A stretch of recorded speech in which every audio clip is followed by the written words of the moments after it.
How's it? And welcome to a special Christmas edition of the Historian Stash. I'm Dr. Jacob Seinert, and as always, I'm joined by Stashy, who has decided to go all festive for the occasion. Now, Christmas is always a joyous occasion, and here in South Africa, we have a special way of celebrating it. Unlike in the north, our Christmas is a summer one. So instead of snowmen, eggnog, and the family getting together to watch Frozen, we have sandcastles, braais, lost Tupperware sets, an influx to the coast of already demurring oaks from a province we shall not name, and of course the gift that keeps on giving, Eskom.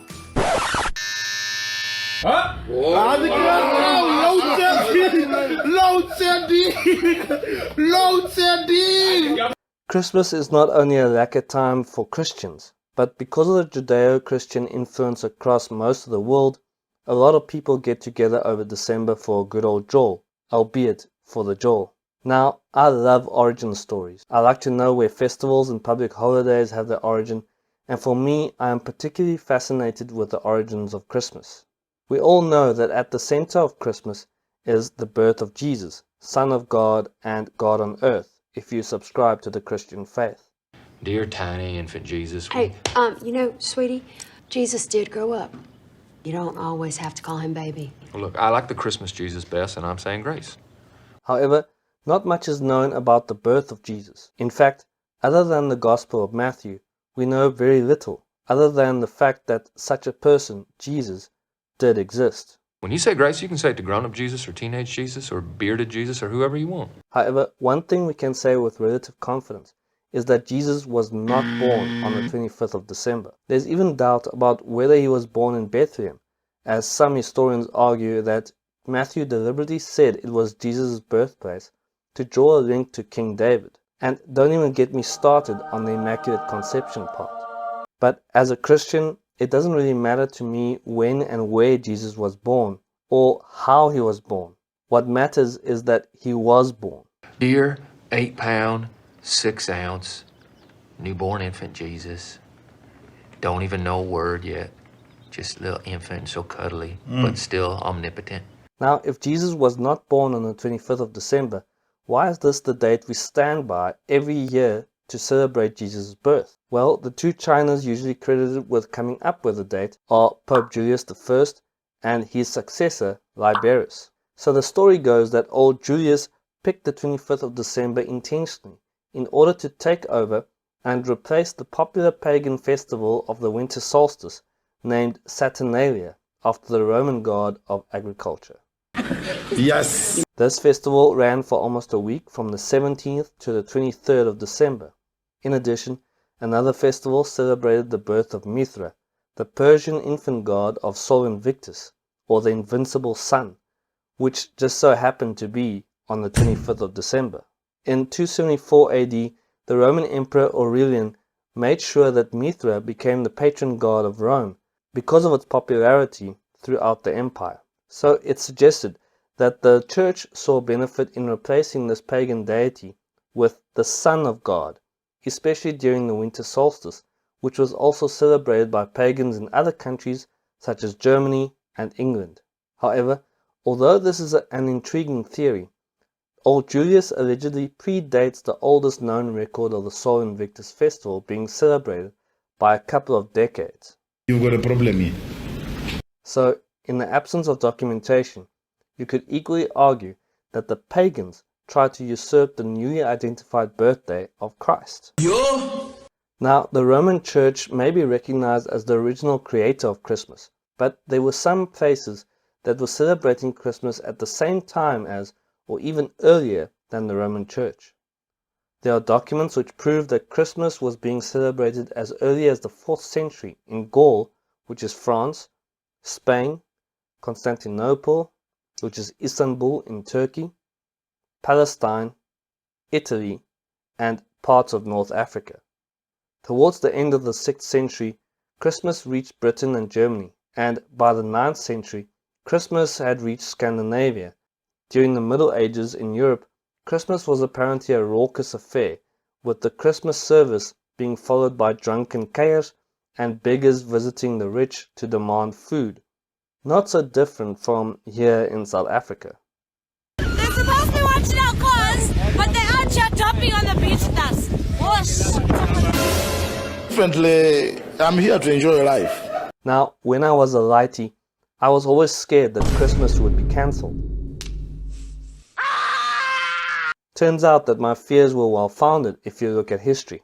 By the time of the Protestant Reformation of the 16th century, many puritanical Christians regarded Christmas as a show of decadence, so in quite a few instances, Christmas was actually cancelled. Most famously or notoriously, the English Puritan leader Oliver Cromwell outlawed Christmas after taking power in 1645. Christmas was also banned in some parts of the United States from 1659 to 1681, with those who were keen to spread season's greetings facing a stiff fine. Oh, judgment is nigh! As a matter of fact, Christmas did not become a national holiday in the United States until 1870. He is finally nigh! I am nigh! Christmas was also outlawed in varying degrees by the communist regimes of the 20th century. So it seems like the redistribution of wealth did not include Christmas cheer.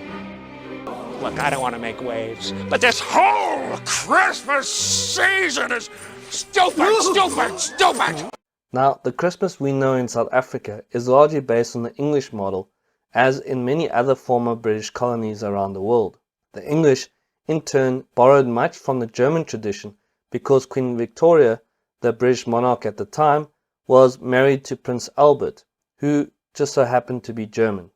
The most prominent of the German traditions is of course the Christmas tree, although the first recorded instance of a Christmas tree comes from Estonia. Like many Christmas traditions, the Christmas tree has its roots in pagan customs. You get it? If you don't get it, forget about it.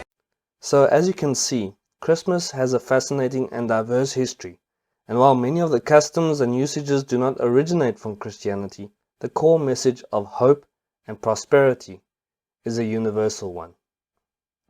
On Christmas Eve 1968, astronauts Frank Borman, James Lovell, and William Anders transmitted a holiday message as they orbited the moon in the Apollo 8 command module. It was a turbulent time in the United States, and this message was an attempt by the astronauts to give hope to their fellow citizens. It may have been directed towards the American public 54 years ago, but I think us South Africans need a bit of hope in this time of darkness. From Stashy and I, we'd like to wish you a lucky Christmas with your loved ones and a wonderful new year. Stay Stashy. We are now approaching lunar sunrise, and for all the people back on Earth, the crew of Apollo 8 has a message that we would like to send to you.